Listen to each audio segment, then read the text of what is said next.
Autostart che prende velocità, lo stacco tra pochissimi istanti, pochissimi metri. Osiride Grim si lancia in avanti all'attacco di Marina di Pisa che prova a rientrare, insiste Osiride, c'è battaglia per il comando, Osiride all'attacco, Marina prova la difesa, alla fine sbaglia Marina e Osiride passa.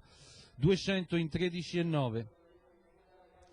Osiride al comando, poi Ola Cica davanti a Lovanio Jet, l'esterno è Osidda, e siamo al passaggio di fronte alle tribune, quarta posizione alla corda per Oblio Rab.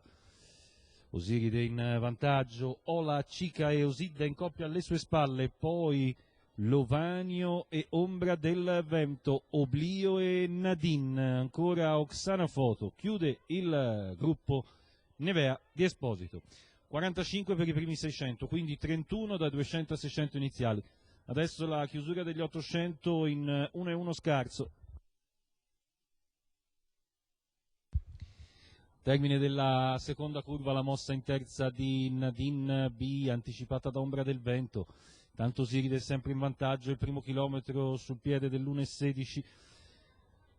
Osiride raggiunto da Ombra del Vento, Ola Cica lungo la corda, al largo Nadine B, mentre cala Osidda. Terza posizione allo steccato per Lovanio Jet, 400 alla conclusione, la retta opposta è coperta da Osiride in 14,3, al suo esterno in pressing Ombra del Vento, a contatto dei primi due Nadine B che sopravanza Ola Cica stanca, Lovanio Jet chiuso allo steccato, Nadine che si prepara alle spalle delle prime due.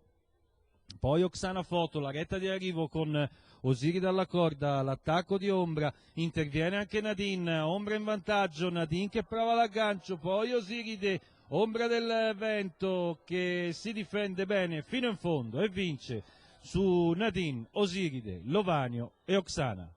La vittoria per Ombra del Vento, perfetta interpretazione di Simone Visi, il training di Carlo Bizzarri, i colori dell'azienda agricola Logan.